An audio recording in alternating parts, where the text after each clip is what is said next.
शाल्व का वध, दुर्योधन का पराक्रम। संजय कहती है, तदनंतर मिलेच्छों का राजा शाल्व क्रोध में भरकर पांडव सेना पर चढ़ाया। वह ऐरावत के समान एक पर्वताकार गजराज पर बैठा हुआ था। उसने इंद्र वज्र के समान अत्यंत भयंकर बाणों से पांडवों को बींधना आरंभ किया। उसके बाण छोड़ने और सैनिकों को यमलोक पहुंचाने में कितनी देर लगती है, इसे कौरव या पांडव कोई भी जान ना सके। म्लेच्छ राज का वह हाथी यद्यपि अकेला ही रणभूमि में विचर रहा था, तो भी पांडव, संजय और सोमक उसे हजारों की संख्या में दिखते थे। सब और वही वही नजर आता था। वह शत्रुओं की सेना को चारों ओर भगाने लगा। योद्धा अत्यंत भयभीत हो जाने के कारण अब समर भूमि में ठहर ना सके, आपस में ही धक्के खाकर कुचले जाने लगे। हाथी के वेग को न सह सकने के कारण पांडवों की वे विशाल वाहिनी तितर बितर हो चारों दिशाओं में भाग गई। ये देख आपके प्रधान प्रधान योद्धा म्लेच्छ राज की प्रशंसा करते हुए गर्जने और शंख बजाने लगे। उनका शंखनाद सेनापति धृष्टद्युम्न से सहा ना गया। वह बड़ी उतावली के साथ हाथी की ओर बढ़ा। उसे आते देख शाल्व ने द्रुपद पुत्र का वध करने के लिए हाथी को उसी की ओर दौड़ाया। तब धृष्टद्युम्न ने 3 भयंकर नाराजों से हाथी को बीन डाला। फिर उसके कुंभ स्थल को लक्ष्य करके उसने 500 नाराज और मारे। हाथी उन प्रहारों से घायल होकर पीछे की ओर भागा, किंतु शाल्व ने सहसा उसे लौटाकर धृष्टद्युम्न के रथ की ओर बढ़ा दिया। गजराज को पुनः अपनी ओर आता देख धृष्टद्युम्न भय से घबरा गया और हाथ में गदा ले बड़े वेग के साथ रथ से कूद पड़ा। इतने में हाथी ने रथ के पास पहुंचकर घोड़ों और सारथी को कुचल डाला। फिर जोर जोर से गर्जना करते हुए उसने रथ को सूंड से उठाकर जमीन पर पटक दिया। उस समय पांचाल राजकुमार को शाल्व के हाथी से पीड़ित देख भीमसेन, शिखंडी और सात्यकी सहसा उसके पास दौड़ आए। आते ही उन्होंने अपने बाणों से हाथी का वेग रोक दिया। उन महारथियों के द्वारा अपनी प्रगति रुक जाने से हाथी विचलित हो उठा। इसी समय राजा शाल्व ने बाणों की वर्षा आरंभ कर दी। उसके सहायकों की मार खाकर पांडव रथी इधर उधर भागने लगे। शाल्व का यह पराक्रम देख पांचालों और संजयों ने हाहाकार करते हुए उसके गजराज को चारों ओर से घेर लिया। तदनंतर धृष्टद्युम्न ने बड़े वेग से धावा किया और उस पर्वताकार हाथी के ऊपर गदा की चोट करके उसे बहुत घायल कर दिया। उस आघात से हाथी का कुंभ स्थल फट गया और वह चिंगाड़ कर मुख से रक्त वमन करता हुआ धराशायी हो गया। इतने ही में सात्यकी ने एक तीक्ष्ण भल से शाल्व का सिर धड़ से अलग कर दिया। तब वह म्लेच्छ राज उस गजराज के साथ ही धरती पर गिर पड़ा। शाल्व के मारे जाने पर आपकी सेना का व्यूह टूट गया। सब सैनिक तितर बितर हो गए। ये देख महारथी कृतवर्मा ने आगे बढ़कर शत्रुओं की सेना को रोक दिया। उसे रणभूमि में डटा हुआ देख आपके भागे हुए सैनिक भी लौट आए। उस समय प्राणों की परवाह न करके लौटे हुए कौरवों का पांडवों के साथ घोर युद्ध होने लगा। कृतवर्मा की युद्ध कला आश्चर्यजनक थी। अकेला होने पर भी उसने समस्त पांडव सेना को आगे बढ़ने से रोक दिया। कौरव हर्ष में भरकर सिंहनाद करने लगे। उनकी गर्जना सुनकर पांचाल योद्धा थर्रा उठे। इतने में ही महाबाहु सात्यकी वहां आ पहुंचा। आते ही उसके राजा क्षेमधूर्ति से मुठभेड़ हुई। सात्यकी ने 7 बाण मारकर उन्हें तत्काल यमलोक पहुंचा दिया।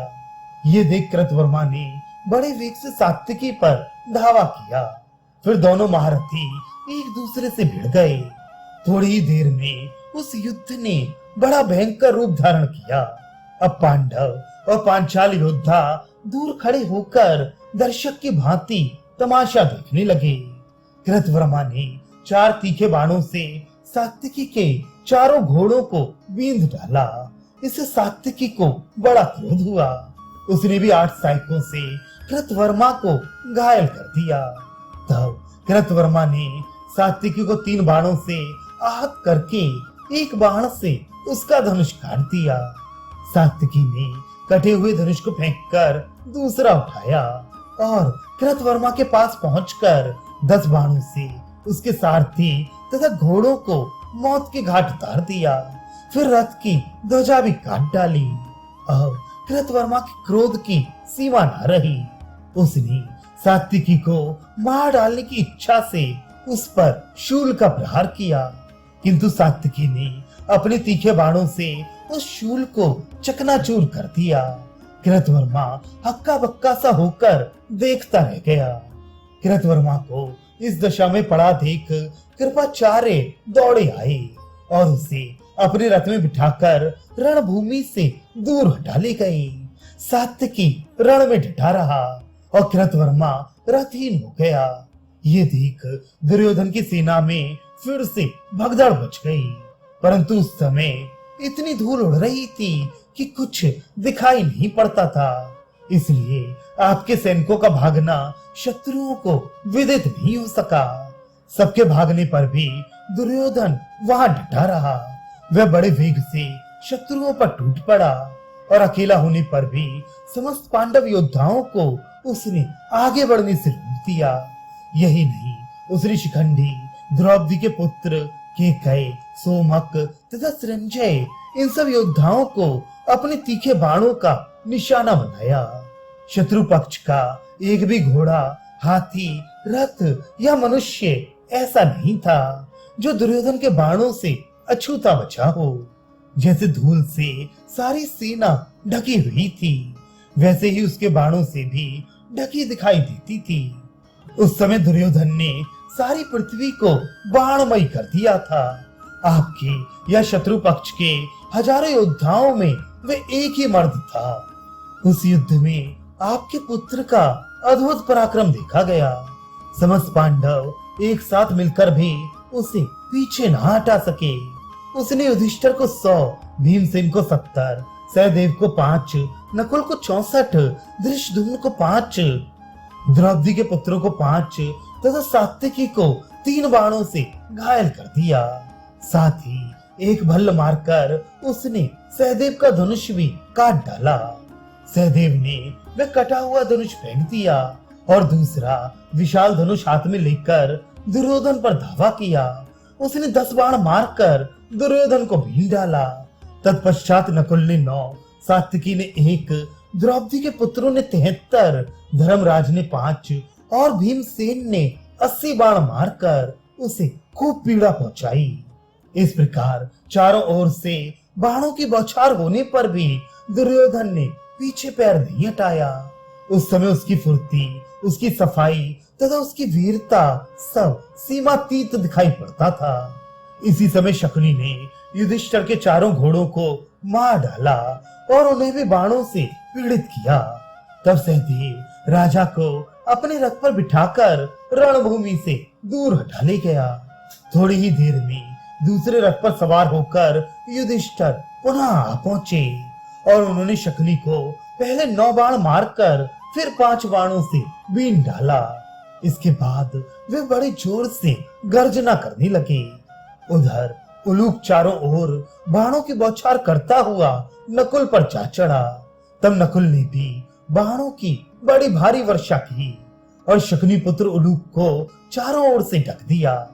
दूसरी ओर कृपाचार्य ने क्रोध में भरकर बाणों की मार से द्रौपदी के पुत्रों को घायल कर दिया। तब वे भी कृपाचार्य को अपने सहायकों से पीड़ित करने लगे। इस प्रकार उनमें विचित्र युद्ध होने लगा। उस समय हाथी हाथियों से, घोड़े घोड़ों से और रथी रथियों से भिड़ गए। पैदलों का पैदलों के साथ मुकाबला होने लगा। फिर तो बड़ा ही भयंकर और घमासान युद्ध छिड़ गया। एक दूसरे का सामना करते हुए सभी योद्धा गरजने और शस्त्रों का प्रहार करने लगे।